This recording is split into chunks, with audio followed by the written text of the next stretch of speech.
कल हम स्वरण के वर्गीकरण कर चुके हैं, ठीक है।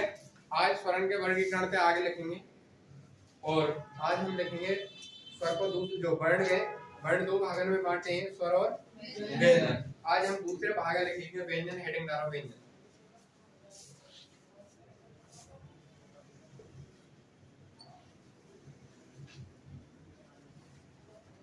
व्यंजन रवि सर की क्लास लग गई क्या? व्यंजन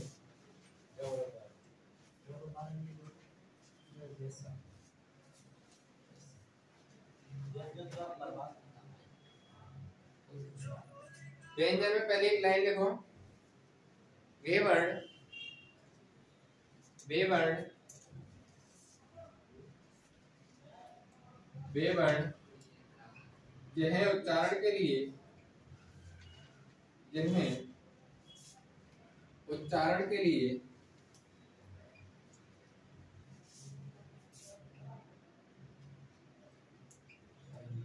किसी अन्य वर्ण की आवश्यकता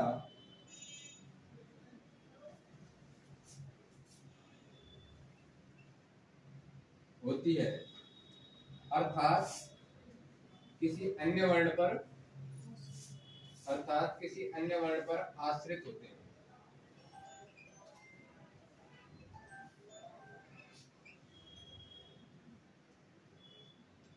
अर्थात किसी अन्य वर्ण पर आश्रित होते हैं।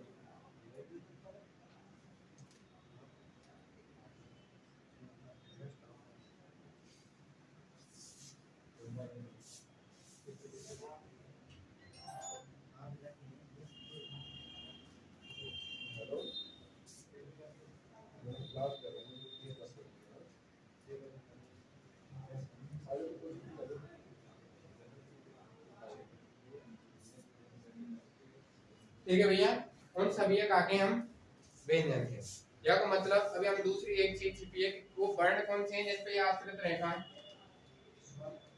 वो वर्ण ही कहाँ है अपने आप में भाई, जिन पे आश्रित रेखा है वो कौन से वर्ण रहे? स्वर। तो इनको दूसरा नाम कहा है, इन हम कैसे कह सकें या पूरी लाइन कैसे कह सकें? ये कैसी ध्वनि है? कैसी ध्वनि है? परतंत्र। पर माने दूसरा और तंत्र माने शासन, ठीक है।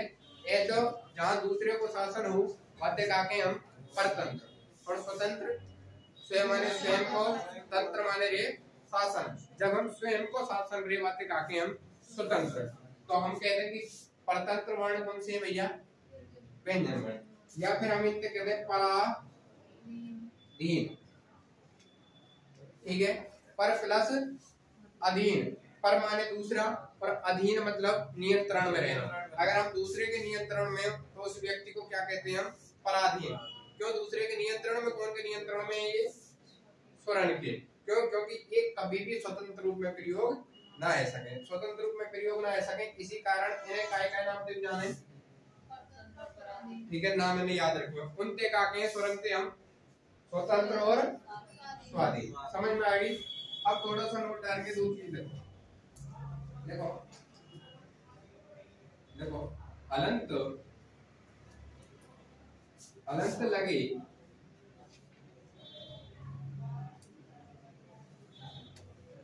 व्यंजन, अलंत लगे व्यंजनों को मूल व्यंजन वर्ण कहा जाता है, ठीक है। जैसे हलंत लगे कौन कौन से हैं? जैसे हम कोई भी हलंत लगे और मिल जाए आप, उन्हें हम काके भैया। बहुत बार कई बार अशुद्धियां हुए इनके कारण हलंत लगने के कारण। हलंत को मतलब ही ये कि ये कैसे हैं? सब मूल व्यंजन वर्ण,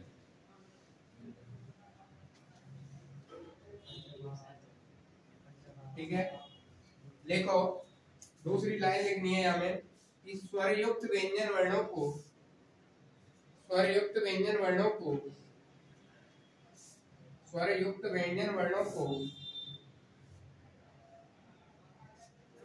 स्वर युक्त व्यंजन वर्णों को अक्षर कहा जाता है। स्वर युक्त व्यंजन वर्णों को स्वर युक्त व्यंजन वर्णों को अक्षर कहा जाता है। ठीक है सर। स्वर कैसे युक्त होंगे? ठीक, का में आ जुड़ गो, ठीक है, तो ये बन गो का, ये अक्षर। का में बड़ो आ जुड़ गो तो बन गो ही, ठीक है। ये सभी का है भैया हमारे अक्षर, और ये सभी का है हमारे जो हलंत लगे हुए, इन्हें कहा के हम मूल व्यंजन वर्ण या वर्ण कह दो, ठीक है। क्योंकि मूल व्यंजन वर्णन को कभी भी प्रयोग स्वतंत्र रूप में ना कर सके हम, याद रखियो, कभी भी मूल व्यंजन वर्ण है, हलंत लगे जो व्यंजन वर्ण रहे उनको प्रयोग कैसे ना कर सके, स्वतंत्र रूप में ना कर सके। कभी भी हमारे नाम के नीचे हम कभी भी कोई नाम लिखें, राम लिखें या श्याम लिखें, तो उनके नीचे ऐसे नहीं लगाएंगे, ठीक है, क्योंकि इनको कभी भी हम काना कर सकें, मूल रूप में कभी भी काना कर सकें, इनको स्वतंत्र रूप में प्रयोग ना कर सकें, ठीक है। अपने हिंदी में आगे देखो भैया, देखो व्यंजन वर्णों का वर्गीकरण, देखो भाई जल्दी, व्यंजन वर्णों का वर्गीकरण।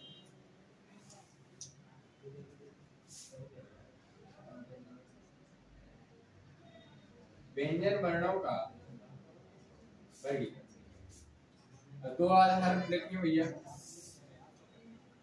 ठीक है। पहला देखो क्रिया लिखे क्यों ना तू, ठीक है। पहला आधार लिखो प्रयत्न के आधार पर,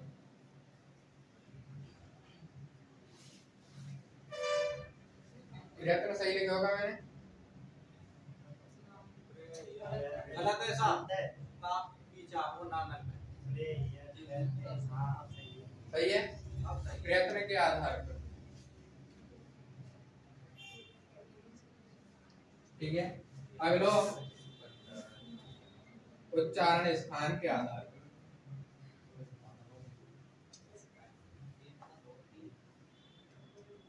अब हमेशा याद रखियो, आपसे कभी भी एग्जामिनर प्रश्न करे कि भैया व्यंजन ने कितने भागों में डिवाइड करे, हम कितने भागों में बांटे गए हैं व्यंजन, तो आंसर आप पे का देना है, हमेशा आंसर का देना हमें 2 या 4 बना लो पहले, ठीक है।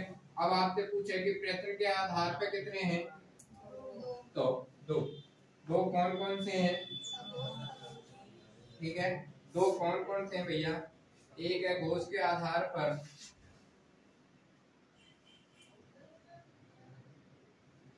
और एक है प्राणवायु के आधार पर,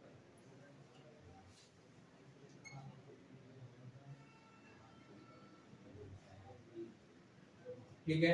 आगे आपसे एग्जामिनर पूछे कि घोष के आधार पर कितने प्रकार के हैं, 2, और प्राणवायु के आधार पर पूछ ले तो 2। आप सदैव व्यंजन में वर्गीकरण में आंसर कितना देना है, 2 2 2 2, कहीं भी पूछ ले आंसर आप पे का देना है केवल 2, ठीक है। घोष के आधार पे वो 2 हैं, वो कौन कौन से हैं भैया, एक है घोष या सघोष,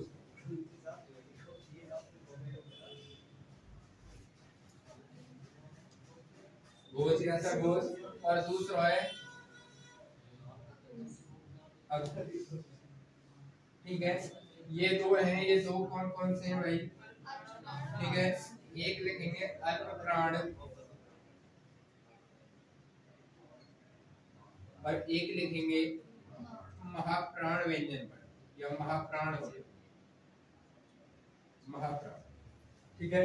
यही पढ़ते हुए आ रहे हैं हम, इनमें से ही कई तरीका के कई बार क्वेश्चन करेंगे और एक यहाँ पे करे जाएंगे, पहले इन्हें पढ़ लें, ठीक है, फिर याद समझेंगे, ठीक है। एग्जामिनर 2 ही जगह पे करे कि भैया सवोसन की संख्या कितनी है, अवोसन की संख्या कितनी है, कौन कौन से सवोस हैं, ये तुम्हें जरूर पढ़ने, क्योंकि संधि में ये बहुत काम आएंगे, ठीक है। विसर्ग की संधि पढ़ें या फिर हम व्यंजन संधि पढ़ेंगे तो बहुत काम आएंगे। अल्पप्राण कौन कौन से रहे, महाप्राण कौन कौन से रहे, और फिर यहाँ पूछे जाएंगे कि भैया कंठ के आधार पे कौन कौन से वर्ण हैं, तालु के आधार पर, दंत के आधार पर, मूर्धन्य के आधार पर, दंतोष, कंठोष, ठीक है, इनके आधार पे कौन कौन से पढ़ने, ठीक है। तो पहले आज हेडिंग डालेंगे घोष के आधार पर।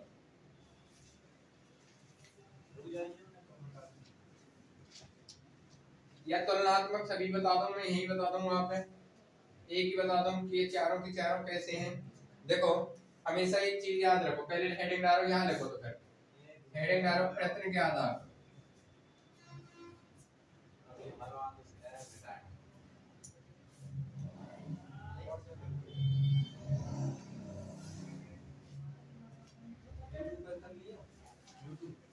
ठीक है, हेडिंग डालो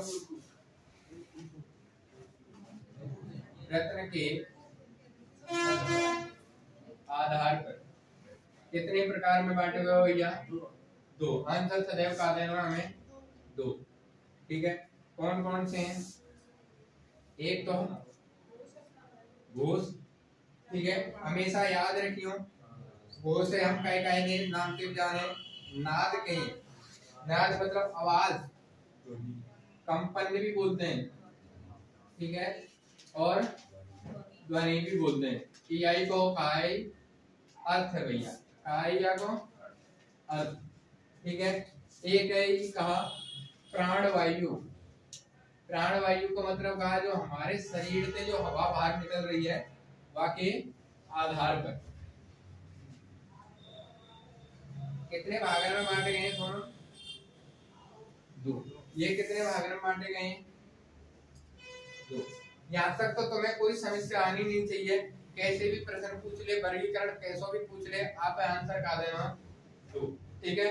ऑप्शन में होगा 2 3 4 5, तो आप आंसर का देना, व्यंजन देखी जाए तो आप आंसर का देना दो। अब हमें यहाँ से आगे लिखना है, यहाँ से आगे लिखना है, ये दो लिखनी है भैया। कौन कौन से?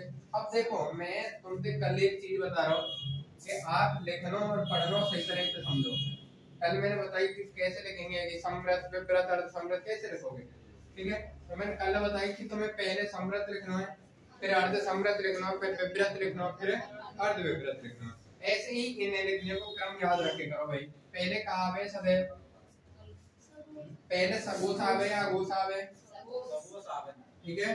और सगोस है हम कई बार घोष के नाम से भी जाने, कई नाम से भी घोष के नाम से, ठीक है। दूसरे नंबर पे कौन सा आवे? अघोष, ठीक है। यहाँ भैया पहले नंबर पे कौन आवे सदैव? अल्पप्राण, ठीक है। दूसरे नंबर पे कौन आवे सदैव?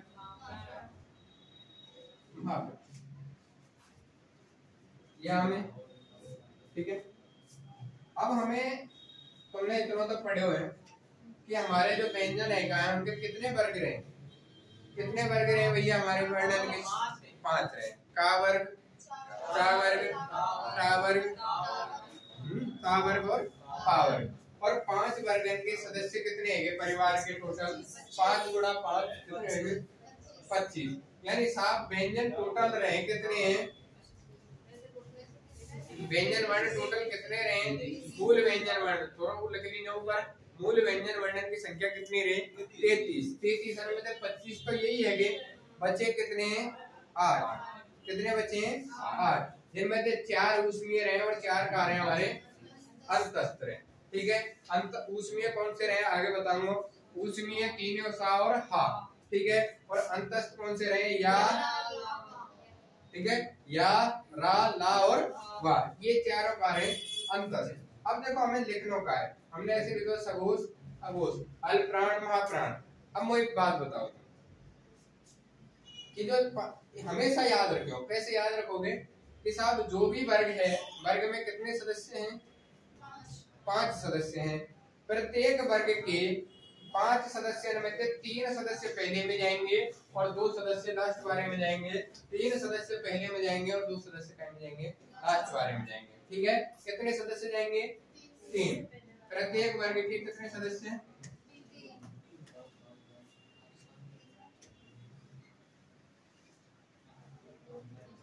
ठीक है। अब यहाँ सदस्य हैं कौन कौन से भैया? ठीक है, 3 है तो 3 से ही स्टार्ट करते हो। तीसरा वर्ण, चौथा वर्ण, पांचवा वर्ण। या समझ गए होंगे कि पांचवा ऐसे लिखूं या फिर ऐसे लिखूं, पांचवा। ठीक है, मैंने समझा दिए कि तीसरा, चौथा और पांचवा वर्ण। तो इतना समझ में आना चाहिए कि यहाँ भी कितने होंगे। देखो यहाँ 3 आएंगे तो बचेंगे कितने, 2। अब तीसरा, चौथा, पांचवा मैंने लिख दिया, बचे कौन से होंगे। ठीक है, तो यहाँ भी लिख देंगे प्रत्येक वर्ग के 2 वर्ण। कौन कौन से होंगे भैया यहाँ, पहला और दूसरा। ठीक है, ऐसे ही अब यहाँ लिखेंगे प्रत्येक वर्ग के कितने, देखो ये अभी याद आ जाएंगे तुम्हें, प्रत्येक वर्ग के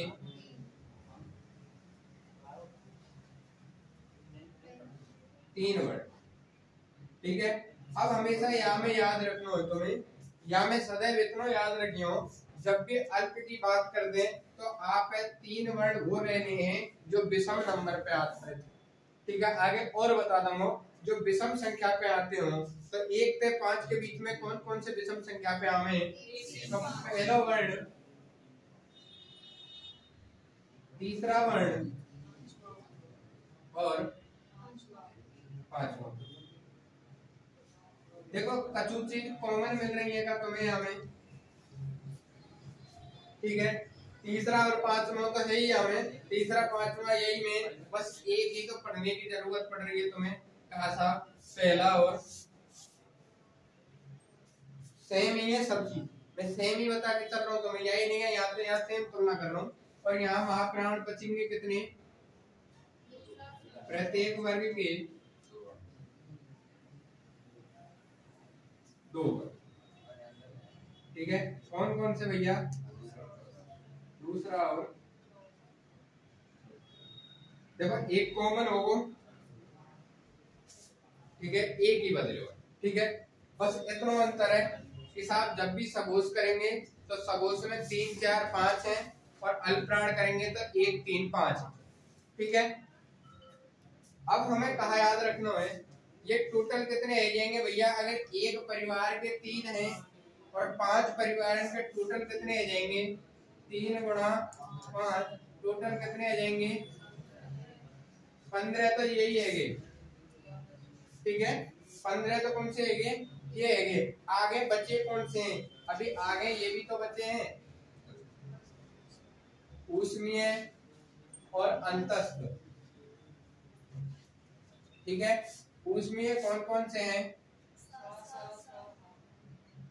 सही लिखेगा मैंने, यही क्रम में आएंगे का, या रा, ला और बा, अलंत लगा। ठीक है, ये है, हमेशा याद रखियो। फिर कह रहा हूं मैं कि जहां तुमने पहले स्टार्ट करे हो, ठीक है, जहां तुमने पहले स्टार्ट करे हो, ठीक है, वही सदैव कहा लिखे जाएंगे तुम्हारे, अंतस्थ लिखे जाएंगे। ठीक है, पहले में ही सदैव कहा आएंगे तुम्हारे अंतस्थ आएंगे, तो प्लस यही में कहा आएंगे तुम्हारे सभी की सभी कहा जाएंगे अंतस्थ वर्ण। और अंतस्थ वर्ण की संख्या कितनी है, 4, और चारों के चारों में लिख लो, या, रा, ला और। ठीक है, जब यहाँ पहले में ये आ गए हैं तो यहाँ भी पहले में आएंगे, ये अंतस्थ ही आएंगे, और टोटल के टोटल चारों के चारों में लिख लो। देखो कॉमन करते चलियो, तुलना करके देखियो, यहाँ अंतस्थ है, यहाँ भी अंतस्थ आएंगे, यहाँ सभी स्वर हैं, यहाँ भी सभी स्वर आएंगे। ठीक है, बस एक रट लियो तुम। ठीक है, तो ई रट लियो तो अल्पप्राण ऑटोमेटिक निकल जाएंगे तुम्हारे। बस एक याद रखने वाली का चीज है, बस विषम वाली कड़ी याद रखनी है। ठीक है, ये क्लियर है जाएगा कि साहब अगर संख्या ज्यादा है तो पहले में ज्यादा आएगी, लास्ट बारे में कम आएगी, पहले में ज्यादा आएगी, लास्ट बारे में कम आएगी। अंतस्थ आ जाएंगे। बस एक यहाँ में अपवाद में एक ऐड का करना है, एक ऊष्मीय वर्ण आएगा, कौन सा, हाँ, काय में, सगोश में। लिख लो भैया समझ में। तीसरा, चौथा, पांचवा वर्ण अंतस्थ आएंगे, और एक हा आएगा, यहाँ में हावा कुछ नहीं आएगा। ठीक है, तो इनकी संख्या कितनी आ जाएगी, देखो 15 और 4, कितने है गए? इनकी संख्या कितनी है गई? 19 है गई। 15 और 4 19। इनकी संख्या कितनी है गई? 2 गुणा 5 10 और 10 और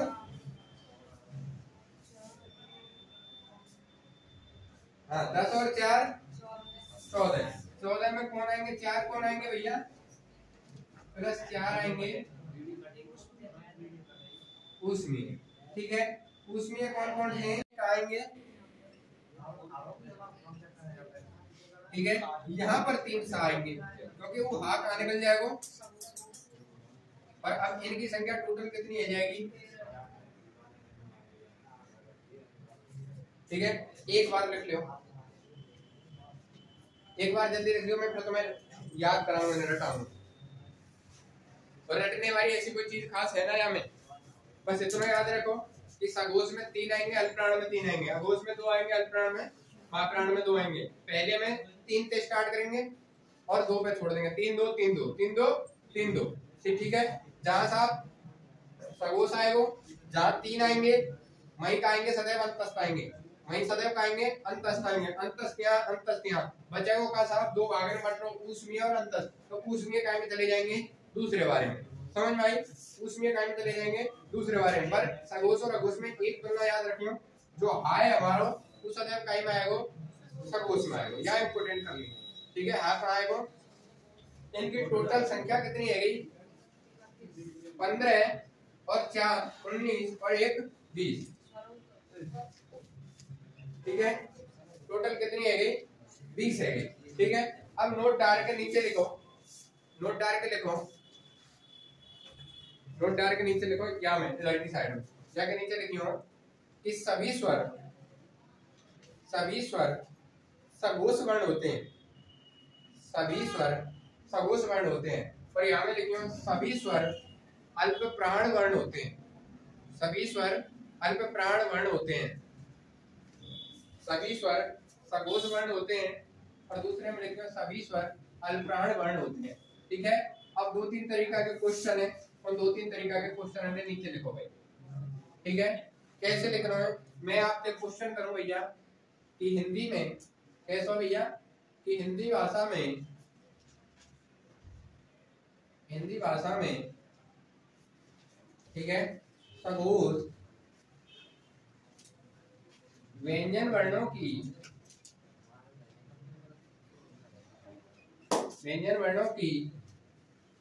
कुल कितनी संख्या होती है? लिख लो भैया प्रश्न, कितनी होती है भैया बताओ। और ऑप्शन दे रहा हूं तो मैंने नहीं, यहाँ ये 4 ऑप्शन है। पहले में 20 है, दूसरे में 31 है, तीसरे में 13 है और चौथे में 14 है।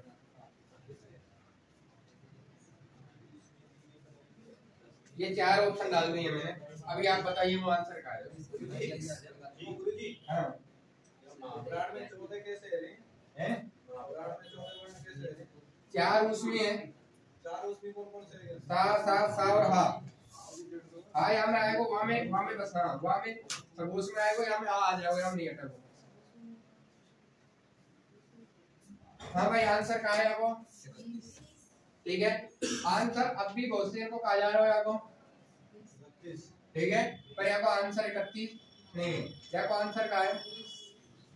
20। आंसर कहाँ है? 20। मैंने पढ़ने पे ध्यान दो, मैंने कहा कि ये कि सगोश व्यंजन वर्ण आप 31 के अंतर स्वर काउंट कर रहे हो। ठीक है, अभी दूसरा प्रश्न देखो। हिंदी भाषा में कुल सगोश वर्णों की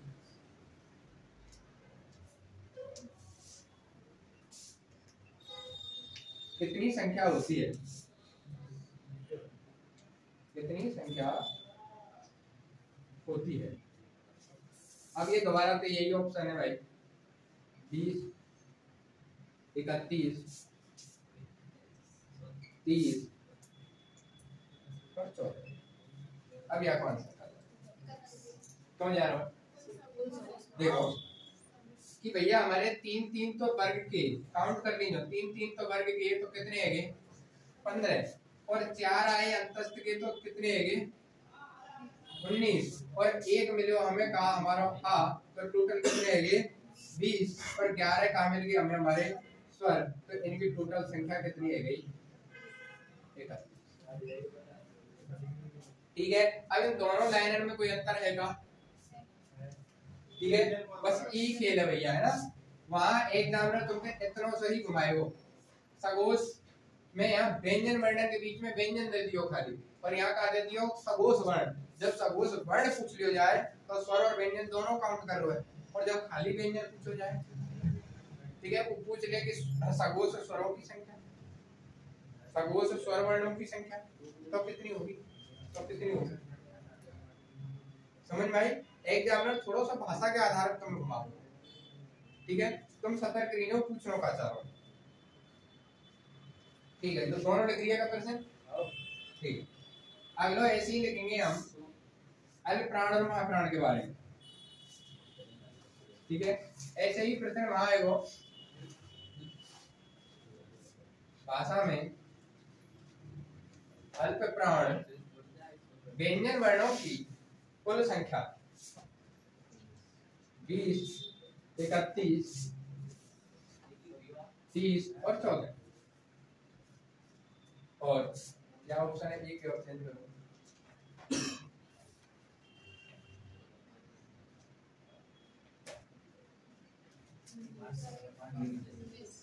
ठीक है। आंसर दो भैया जल्दी, 19।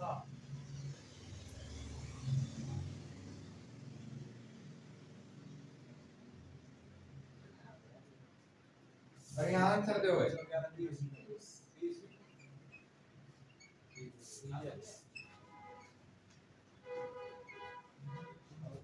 हाँ भाई आंसर दो दोनों, या को आंसर और या को आंसर। अब समझ में आएगी कहाँ पे आंसर 19 दे रहा हूँ, कहाँ 30 दे रहा हूँ, ठीक है। चारों लाइन लिख लियो। अब एक चीज देखो, मैंने परिभाषित शब्द वैसे नहीं लिखाए, सगोश वर्ण के कहते हैं ऐसे व्यंजन वर्ण जिनके उच्चारण से हमारी जीभ कंपन में पैदा कर दे, ठीक है, उन्हें हम कहते हैं भैया सगोश वर्ण, ठीक है। जिनके उच्चारण से आवाज निकले, नाद निकले, कंपन निकले, उनसे सगोश, और जितने नहीं निकले उनसे अघोष। अल्प प्राण और महाप्राण की परिभाषा क्या बनेगी, ऐसे वर्ण जिनके उच्चारण पे हमारी जो अंदर की जो वायु आ रही हो कम मात्रा में आवे तो अल्प प्राण, और ज्यादा मात्रा में आवे तो महाप्राण, ठीक है। अल्प प्राण के नियम कही देखो हमेशा ऐसे लिख लो, सगोश अघोष, सगोश में 3, अल्प प्राण में 3, ठीक है। सगोश अघोष तो 3 2 कर दो, 3 2 कर दो। अब हमें याद क्या रखना है कि साहब सगोश अघोष में तो कोई दिक्कत नहीं होगी, ठीक है। सगोश अघोष में तो कोई दिक्कत नहीं होगी, दिक्कत है जा कभी कभी हमें महाप्राण और अल्प प्राण में। अगर आप अगर विषम वाले कॉन्सेप्ट भूल जाओ, ठीक है, अगर हम भूल जाए एग्जाम में कि साहब अल्प प्राण कौन से हैं, महाप्राण कौन से हैं, सही है या गलत है, कोई भी वर्ण आप लिख के दे दियो जाए, समझ में आई, समझ में आई, कोई भी वर्ण लिख के दे दियो जाए कि भैया ये खा है कि अल्प प्राण है महाप्राण है, और तो हम भूल गए पूरे कॉन्सेप्ट, ठीक है। तब सदैव एक ही काम कर रहा है यहाँ पे, हमेशा याद रखियो भैया, ठीक है, कि आप कोई भी वर्ग लेना है, जैसे का वर्ग को है तो कोई भी वर्ग एक लिख लेना है, अंदर ही अंदर लिख का लेना, बोलना है, क्या करना है भैया, वो बोलना है, ठीक है। तो आप हमेशा याद रखना यह हिसाब से बोलना है कि जैसे क, ख, ग, घ और ड जैसे उच्चारण होगा उनको, ठीक है। जब भी आप उच्चारण कर रहे हो तो उच्चारण करते समय की चीज याद रखनी है, हाथ ले दी और रख ली, ठीक है, हाथ रखें और जब बोल के देखियो, बोल के देखियो का, तो जब भी का बोलोगे तो हवा तुम्हारी अंदर की साइड जाएगी क्योंकि कम आएगी, ठीक है। तो सभी ई तो महाप्राण होगा ना, फिर खा बोलो, ठीक है। जब बोलोगे ख, खा नहीं ख ऐसे बोलो क्योंकि हम आ की मात्रा है, ठीक है। का बोलेगी हमें, जैसे ही आप बोलोगे ख तो हवा तुम्हारी कहाँ लगेगी, हाथ पे लगेगी, फिर आगे बोलोगे ग ऐसे लगेगी हवा अंदर ले जा रही है, तो यहाँ भी नहीं है, पर जैसे तुम दोबारा ख बोलोगे, ठीक है। अब कोई भी वर्ग के तुम जय हिसाब से बोलना सीख गए तो तुम्हारे समझ में आ गई सब इन में तो हवा की पतली नहीं बन रही, पर इन दोनों में जरूर हवा बाहर निकल रही है। क्या को मतलब ये सब तीनों, ये सब कहाँ है हमारे अल्प प्राण है, और ये दोनों कहाँ है हमारे महाप्राण। ठीक है, और मैं ऊपर लिख के ही आया हूँ, बता के आया हूँ कि अल्प प्राण पहले आएगा तो अल्प प्राण में कितनी होंगी, 3 होगी, और तीनों विषम वाले होगी, 1 नंबर पे, 3 नंबर पे और 5 नंबर पे। ठीक है, और ये महाप्राण है सब 2 होंगे, और दोनों का होंगे अपने आप में सम होंगे। ठीक है, दूसरे नंबर पे और ठीक है भैया, है वो काम। ठीक है, अब अगला उच्चारण लिखो भैया, अगला वर्गीकरण लिखो उच्चारण के आधार पर। लिखो जल्दी, उच्चारण के आधार पर।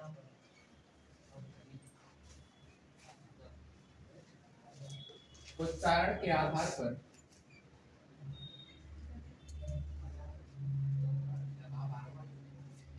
उच्चारण के आधार पर। ठीक है, उच्चारण के आधार पर पहले हम नाम लिखेंगे थोड़ा सा। ठीक है, फिर मैं तुम्हें बताऊंगा, जैसे मैं लिखा तो जा रहा हूँ, पहले आप ऐसे लिखते चलो। ठीक है, लिखते चलो भैया। देखो, कंठ है वर्ण। ठीक है, कंठ वर्ण में क्या हिसाब से, ठीक है, वर्ग लिख लेंगे ऊपर। वर्ग कौन सा आएगा भैया, ठीक है, वर्ण कौन से आएंगे, कौन से व्यंजन वर्ण, इनके परिवार। ठीक है, उन्हें लिख लेंगे और आगे की बची चीजें। कंठ वर्ण, ठीक है, कंठ वर्ण में लिखेंगे कावर, और कावर की पूरी फैमिली लिख देंगे, का, खा, गा और घा और गा। देखते चलो भैया। कंठ के बाद लिखेंगे हम तालव्य, तालव्य वर्ण या तालु वर्ण, और का के बाद अगला जो हम लिखेंगे, का के बाद चावर। चावर के चारों लिख लो भैया। आधे तो भूल गए होंगे, लिख लो भाई, लिख लो ना, दोबारा पढ़ लो। कंठ है, तालव्य है, अगला लिखो भाई मूर्धन्य। मूर्धन्य आवे ना, क्या कोई और आवे बताइए। ठीक है, मूर्धन्य में देखो का, चा, टावर। टावर के लिखेंगे टा है, खा है, डा डलिया को डा है, डहा है, और देख लो भैया जल्दी। कंठ, तालु, मूर्धन्य, और अगला कौन सा रे, दंत है वर्ण। टा, चा, टा, तावर। तावर में कौन कौन से हमें, ता है, था है, दा है, धा है,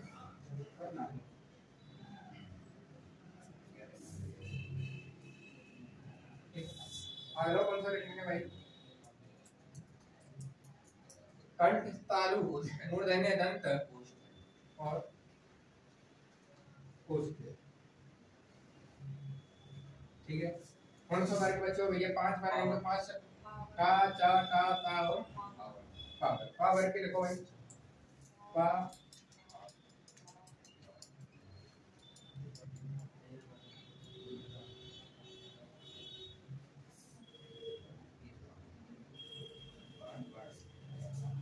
ठीक है। ये मैंने 25 को मैं ये बता दिए कि इन पांचन को उच्चारण कंठ ते, इन पांचन को तालव्य ते, इन पांचन को मूर्धन्य ते, इन पांचन को दंत ते है, इन पांचन को कोष्ठ ते। ठीक है, लिख लियो।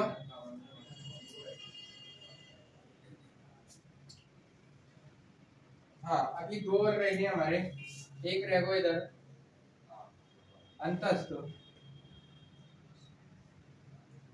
ठीक है भैया, और एक रह गया हमारा उष्मा, और लास्ट में रह जाएंगे हमारे स्वर।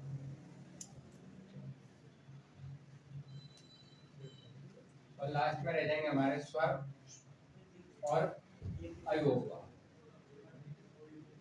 ठीक है,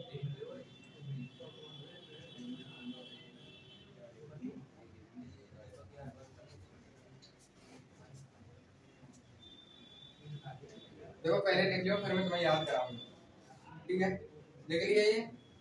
ठीक है, अंतस्थ कौन कौन से रहे भाई हमारे, हमें पता हो कौन कौन से रहे हमारे अंतस्थ, या, रा, ला,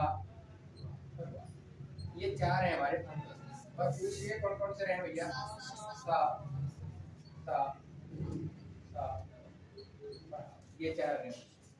ठीक है, कभी भी जब ऐसी बात आ जाए तो ऊपर के और नीचे के काट देना। ठीक है, और अब ये तुम्हें ये जमाने एक में एक लिखना है। ठीक है, तो अंतस्थ लिख देने, खड़े करके अंतस्थ लिख दो, या, रा, उल्ला। एक रहेगा छोड़ दो, नहीं आ रहा छोड़ दो।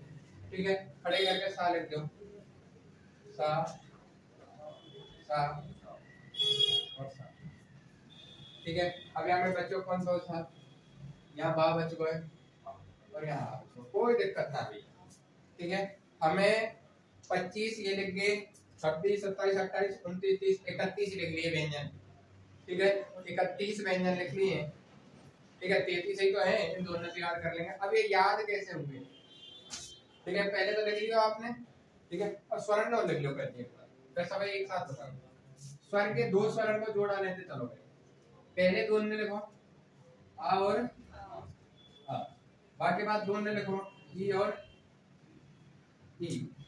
ठीक है, बाकी बाद मूर्धन्य में बस या में छोड़ दीजिए भैया, यहाँ में कौन सा है वो, या इंपोर्टेंट रखिए। ठीक है, दंत, दंत में कोई सा आएगा। ठीक है, और पोस्ट, पोस्ट पे प्रभाव कौन को पड़े सदैव, इनमें लिख ली हूं। और एक यही में कहा जाएगा तुम्हारा अयोग होगा वर्ण कौन सा हो, नहीं लिख लो भैया।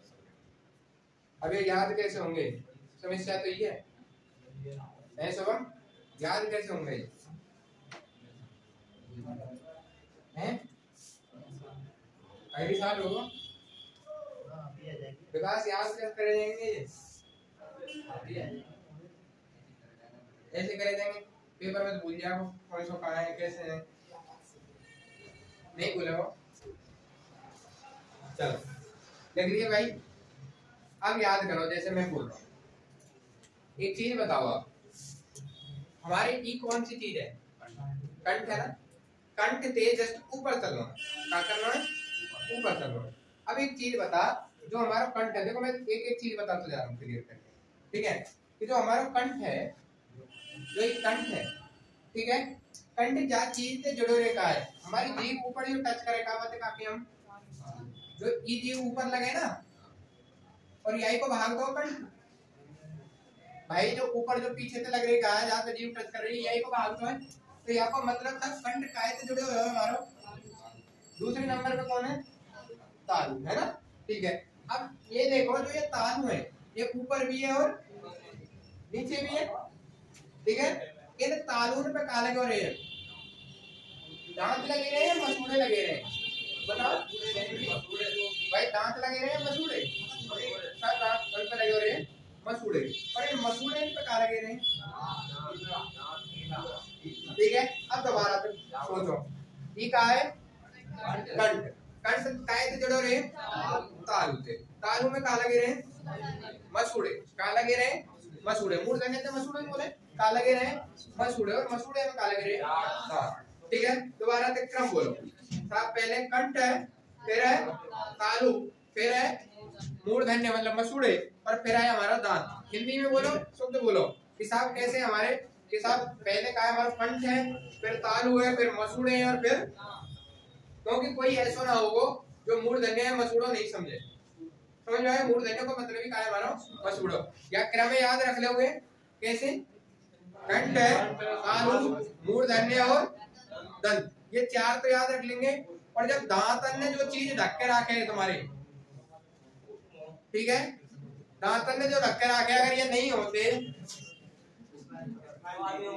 तो भैया कितनी बार कोलगेट होई करती, तुम सोचो है। अरे कोई आदमी तुम्हें देख के ही पहचान ले करता, देख खा के कहा है वो, देख फंस रही है ना, कहना पालक की सब्जी खाया है वो, देख फंस रही पालक। तुम सोचो ठाकुर जी ने कितने सौंदर्य दिए तुम्हें, ये तुम्हारी मुस्कान भी दाग रखी है मैंने कि पर्दा है ये तुम्हारे, अगर वोट नहीं होते तो आदमी की कैसे होता। समझ में आई? कभी कल्पना करके देखी करो, मैं कई बार कहूँ कि हमारा है का नींद रो जबड़ा इधर उधर घूमे, अगर ऊपर को घूमने लगता तो जबड़ा जाते गए तू या तुम आते थे काय तक गए जबड़ा जावड़ो काय तक गए, ये आए तक है ना। अभी नीचे को इधर उधर होएगा, इधर जिधर चल रहा है, ऊपर को चलना लगता तो कैसे होता, फिर ना के कहाँ रहती। समझ में आई? अगर ऊपर को हलतो और आज भी अगर पकड़ो जाता तो यह हिसाब से करते करता मोह इधर से इधर, एक जबड़ा इधर और वहां को फोटो देखोगा कोई पहचान पाता जीवन में कैसे बन जाता। तो सोचो ठाकुर जी ने पता ही कि भैया अगर मैं ऐसा इनमें कोई गुण डाल दूंगा तो ये टैलेंटेड रह जाएंगे, इसलिए हर चीज व्यवस्थित करके दैया मैंने। ये आँख यही क्यों लगाई है, ये यहाँ क्यों ना लगाई, यहाँ क्यों ना लगाई, ये आँख नीचे ही क्यों लगाई है, ऊपर क्यों ना लगाई। अगर आँख ऊपर होती तो अब तक आधे ज्यादा पेड़े है जाते, अंधे है जाते आधे ज्यादा। समझ में आ रहे? सब चीज व्यवस्थित है। तो ऐसे ही याद रखो, कंठ है, कंठ से तालु है, तालु से मसूड़े हैं और मसूड़े में दांत है और दांत से बाहर का है। ठीक है, ये क्रम याद रखियो, कंठ तालु मसूड़े दांत और 4-5 को बोलोगे तो है जाएगा। तो ऐसे ही याद रखियो भैया, कंठ है तो पूरे 4 की 4 क्रम लिख दियो, का वर्ग चा वर्ग टा वर्ग ता वर्ग पा वर्ग, कंठ तालु मूर्धन्य दंत ओष्ठ, का वर्ग चा वर्ग टा वर्ग ता वर्ग और पा वर्ग। यहाँ में देखो मैंने कही है कि कंठ का वर्ग चा वर्ग टा वर्ग ता वर्ग पा वर्ग।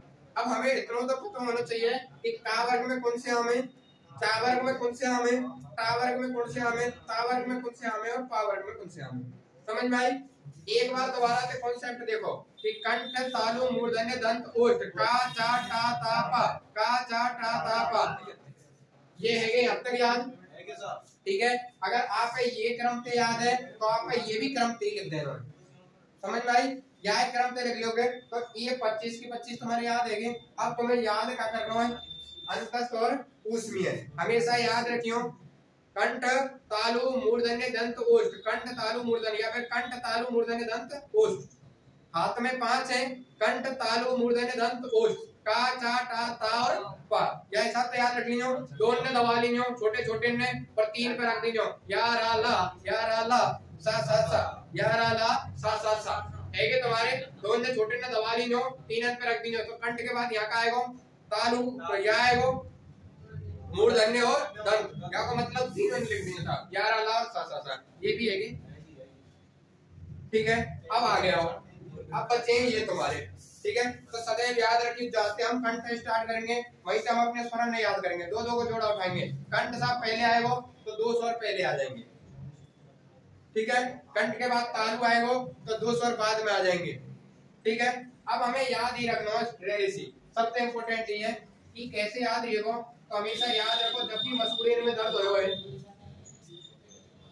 जब भी प्राचीन टाइम में मसूड़े में दर्द हो तो हम कौन के पास जाए, या हकवाने के यहाँ ऋषि महात्मा के पास जाए ना।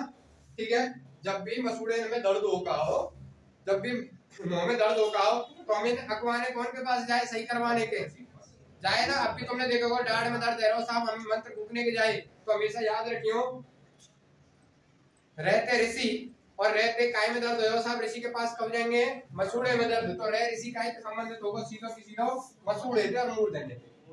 ठीक है, बस याद रख लीजिए, बस इतने में तो तुम्हें एक ही काम दिया मैंने यार, पर ऐसे कौन से 2 हैं जिनका हो रहेगा वो रह जाए। ठीक है, टोटल में से बस तुम्हें यही याद रखने दो। ठीक है भैया, अब जो बाकी के बच्चे का है उनने और लिख लो, 3-4 रह गए पर कंप्लीट है जाओ भैया वर्दी का। ठीक है, लिख लो जल्दी। ठीक है, बाकी हम बच्चों कौन सा है, छोटा बड़ा छोटी बड़ी ऋषि वो 4 रह गए, 4 तो स्वर रह गए और एक 4 स्वर रह गए और एक अनुस्वार रह गए और 2 ये रह गए, इनमें भी लिख लो भाई जल्दी फटाफट। ठीक है,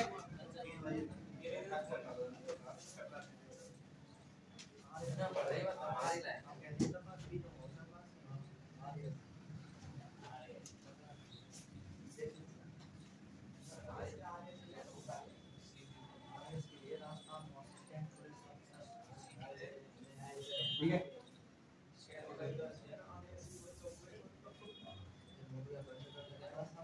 अब हमें अगला जो y के नीचे जस्ट लिखना है, अगला लिखना है हमें दंतोष्ठ,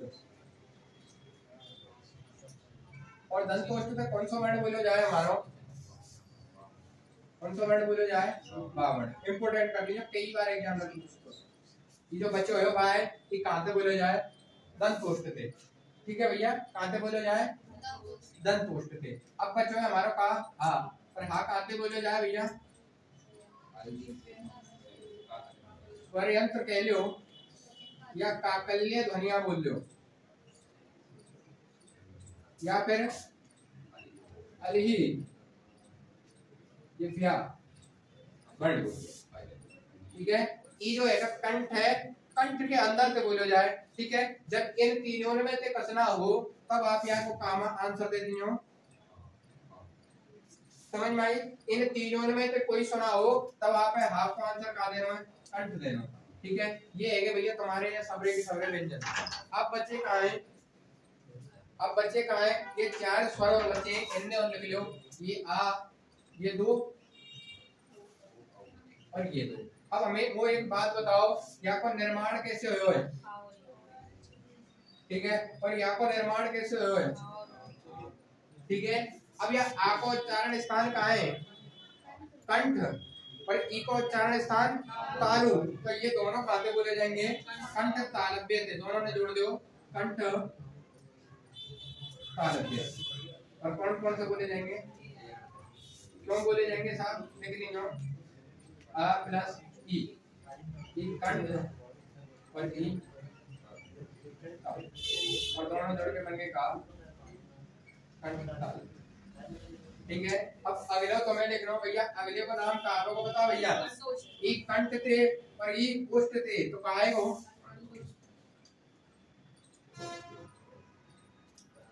ठीक है, और लिख लेंगे कौन कौन से। ठीक है,